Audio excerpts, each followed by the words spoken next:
ये drama episode by episode कुछ ज़्यादा ही इंटरेस्टिंग होते जा रहा है। एपिसोड की शुरुआत में हम लोग देखते हैं कि डोंग के अच्छी तरीके से पिटाई करने के बाद उसके गार्ड जैसे उसे वहाँ से दूर फेंकते हैं चले जाने के लिए, बीच में हमारे गवर्नर भाई साहब फैंग्सो आ जाते हैं। ये इस ड्रामा का सेकंड फीमेल लीड होने वाला है। एक्चुअल में तो एंगेजमेंट फैंग्सो की हुई थी डोंग से, लेकिन उसकी जगह पर वहाँ पर मिंग आ गई है। फैंग्सो डोंग को संभालता है, दोनों थोड़ी देर एक दूसरे को देखते हैं, फिर वो उसे पूछता है कि वो ठीक है ना। वो उसे खड़ा करता है। इसके बाद अपने ग्रैंड मदर से बोलता है कि मैं अभी अभी वापस आया हूँ घर पर, और ये सब क्या यहाँ पर ड्रामा चल रहा है, इतना हल्ला क्यों हो रहा है। एक जो गार्ड होता है वो फैंग्सो के कान में कहता है कि एक्चुअल में ये सब कुछ हो रहा है, ये लड़की झूठ मूठ का आकर के कह रही है कि वो आपकी फियांसे है। वहाँ पर फैंगजो कहता है कि ग्रैंड मदर, अच्छा थोड़ी लगता है, हमारे अंकल गवर्नर ऑफिस में काम कर रहे हैं अभी भी। अगर यहाँ पर इसको कुछ हो गया गेट पर तो बेकार में ही बात फैलेगी और हमारी फैमिली की कितनी बदनामी होगी। उसकी ग्रैंड मदर कहती है तो हम किसी को भी आकर के तो यहाँ ड्रामा करने नहीं दे सकते ना। इस बात पर फैंगजो कहता है, ग्रैंड मदर आपको भी पता है कि लड़कियों के लिए उनकी इज्जत सबसे ज़्यादा प्यारी होती है, और अगर कोई लड़की आकर के इस तरीके से क्लेम कर रही है तो ऑब्वियस सी बात है कि इस बात में कुछ ना कुछ सच्चाई तो होगा। तो क्यों ना पहले हम लोग इसे घर लेकर के चले, इसके बाद आराम से पूछेंगे कि आखिर पूरा मैटर क्या है। ये सुनते ही डोंग को फ्लैशबैक में याद आता है कि किस तरीके से बचपन में फैंग जो उसका ख्याल रखा करता था। वो समझ जाती है कि यही गवर्नर है और सच में ये एक अच्छा इंसान है। वहाँ पर जब मिंग को लगता है ना कि उसकी पोल खुलने वाली है, तो वो भोला भाला सा शकल बना करके ग्रैंड मदर को कहती है ना, ग्रैंड मदर मैं आपको सच्चाई बताती हूँ, एक्चुअल में ये ना मेरे घर में मेड की तरह काम किया करती थी, हम इसको सिस्टर की तरह मानते थे। ये ना डक एग इधर से उधर पहुँचाने का काम करती थी। अब हमारी फैमिली ख़त्म हो गई है तो ये सोच रही होगी कि कोई जानता नहीं है ना कि किस तरीके की डोंग दिखती है, तो क्यों ना मैं उसकी अपॉर्चुनिटी को सीज़ कर लेती हूँ और मैं ही डोंग बन जाती हूँ।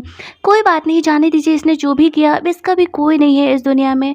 मैं भी यहाँ पर अकेली ही आई हूँ, मेरी फैमिली नहीं है, तो एक काम करते हैं, मैं ना इसे यहाँ पर अपनी मेड रख लेती हूँ, मेरा थोड़ा हेल्प भी हो जाएगा। इसका बात सुन करके ग्रैंड मदर भी इम्प्रेस हो जाती है और कहती है, वाह, इसने तुम्हें इस तरीके से स्क्रैच किया और तुम इतनी सीधी इतनी भोली हो, तुम सच में काफ़ी अच्छी हो, तुम्हारे फैमिली का संस्कार काफ़ी अच्छे। ठीक है, चलो मैं तुम्हारी बात मानने के लिए तैयार हूँ, आज से ये लड़की हमारे घर की मेड रह सकती है। ये कह के वो वहाँ से चली जाती है। फैंगसू डोंग को कहता है, चलो अभी तो प्रॉब्लम सॉल्व हुआ, अंदर चलते हैं। इसके बाद वो लोग अंदर जाते हैं। नेक्स्ट सीन में फैंगजू मिंग को उसके रूम तक छोड़ने जाता है। मिंग उससे कहती है कि तुम्हें मेरे कमरे तक मुझे छोड़ने जाने की ज़रूरत नहीं है।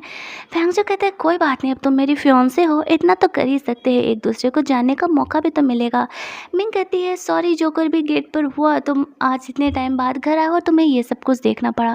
फैंग कहता है, कोई बात नहीं, मुझे भी काफ़ी सॉरी फील हो रहा है, मुझे पता चला कि तुम्हारी फैमिली को लूटा गया है और तुम्हारी फैमिली में सबको मार दिया गया है। अच्छा एक बात बताओ, मैंने सुना है कि जो तुम्हारे डैड है ना, वो बहुत ज़्यादा बड़ा खजाना छुपा करके रखे है, जैसे कुछ गोल्डन टोड टाइप। मिंग कहती है, मैंने तो इस बारे में कुछ नहीं सुना, शायद अगर होगा भी ना तो चोर चुरा करके लेके गए होंगे। फैंग जो कहता है, अच्छा छोड़ो, कोई बात नहीं, अब जो हो गया, तुम भी ये सब कुछ ड्रामा के बाद थक गई होगी, जाओ आराम कर लो। यहाँ से सीन शिफ्ट होता है और हम लोग बेचारी एक्चुअल डोंग को देखते हैं। डोंग एक अंधेरे कमरे में थी, जो कि एक मेड का कमरा था। उसकी बॉडी पे बहुत ज़्यादा चोट लगा हुआ था, तो वो बैठ करके रो रही थी। वहाँ पर मिंग आती है और कहती है, ओहो कितना चोट लग गया तुमको, मुझे नहीं लगता है कि तुम इतना जल्दी रिकवर कर पाओगी। डोंग से कहती है, यहाँ पर केवल हम लोग दोनों हैं, तुम्हें ज़्यादा प्रिटेंड करने का ज़रूरत नहीं है। तुम मुझे सच सच बताओ, तुम ये सब कर क्यों रही हो, तुम मेरी अपॉर्चुनिटी क्यों ले रही हो, तुम्हें क्या लगता है तुम सच्चाई कितने दिन तक छुपा पाओगी। मिंग कहती है, तुम्हारे पास कोई प्रूफ नहीं है ये प्रूफ करने के लिए कि तुम एक्चुअल की डोंग हो, ठीक है। वैसे भी पूरी फैमिली को लगता है ना कि तुम झूठ बोल रही हो, और सबको लगता है कि मैं एक्चुअल डोंग हूँ। और वैसे भी भले ही हम दोनों सौतेली बहनें हैं, लेकिन जो कुछ तुम्हें मिला है वो सब कुछ मुझे मिलना चाहिए था। डोंग कहती है, तुम्हें अच्छे से पता है कि मैं तुम्हें अपनी बहन मानती हूँ, फिर भी तुम मेरे साथ ये सब कुछ कह रही है। मिंग कहती है, अजी घंटा, चलो तुम्हारे मॉम को एक थैंक्स मैं बोल ही देती हूँ। अच्छा हुआ जो उन्होंने तुम्हारा एंगेजमेंट फैंग जो जैसे अच्छे लड़के से कर दिया, वो काफ़ी अच्छा इंसान है, तुम्हें पता है वो मेरा कितना केयर करता है, अब तुम्हारी वजह से मुझे इतना अच्छा हस्बैंड मिल रहा है।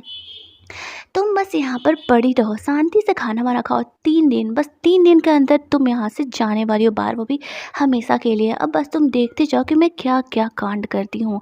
वहाँ पर वो जाने से पहले जो डोंग को खाना दिया गया था वो नीचे फर्श पर फेंकते हुए कहती है, तुम्हारी जैसी लो लाइफ वाली मेड को टेबल पर बैठ के खाने का औकात नहीं है, तुम यही फर्श से खाओ। वो नीचे जानबूझ करके उसके फेस को फुड पे रब करने लगती है, वो उसे बहुत बुली करती है और कहती है, ठूसुई से बैठ के मैं तो चली। ये कह के वो वहाँ से चली जाती है। बेचारी डोंग रोने लगती है। हम व्यूअर्स क्या देखते हैं कि उसके जाते ही फैंग जो हम लोग देखते हैं कि वो डोंग को उसके घर के बाहर वेट कर रहा है। थोड़ी देर बाद डोंग हिम्मत जुटा करके वहाँ से उठती है और रूम के बाहर जाती है।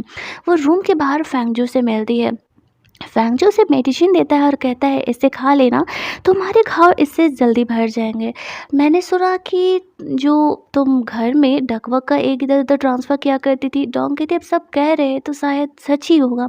फैंगजो कहता है, अच्छा तुम्हारे डैड के बारे में मैंने सुना कि वो बहुत ज़्यादा खजाना छुपा करके रखे हैं, जैसे कि कुछ गोल्डन टोड टाइप। डोंग कहती है, नहीं वो गोल्डन टोड नहीं है, वो गोल्डन टॉर्टोइस है और हमारी फैमिली का ये तो इंटरनल मामला है, बहुत कम ही लोग जानते हैं, तुम्हें कैसे पता चला। वहाँ पर फैंगजो कहता है, मैंने बस सुना था, तुम इसे खा कर के आराम करो, तुम्हें कभी भी किसी चीज़ की ज़रूरत हो तुम मेरे पास आने से मत सोचना, मैं तुम्हारा हेल्प करने के लिए ऑलवेज रेडी रहूँगा। ये कह के वो वहाँ से चला जाता है। डोंग दवा लेकर के सोचने लगती है कि मुझे अपने आप को प्रूफ करना ही होगा कि मैं उसकी एक्चुअल फियोंसे हूँ और मुझे अपनी फैमिली का बदला भी लेना होगा और इन सब चीज़ में मुझे केवल फैंगजो ही हेल्प कर सकता है। वो यही सोच करके अपना ड्रेस चेंज करके रेडी होकर के ढूंढते हुए जा रही होती है फैंगजो का कमरा।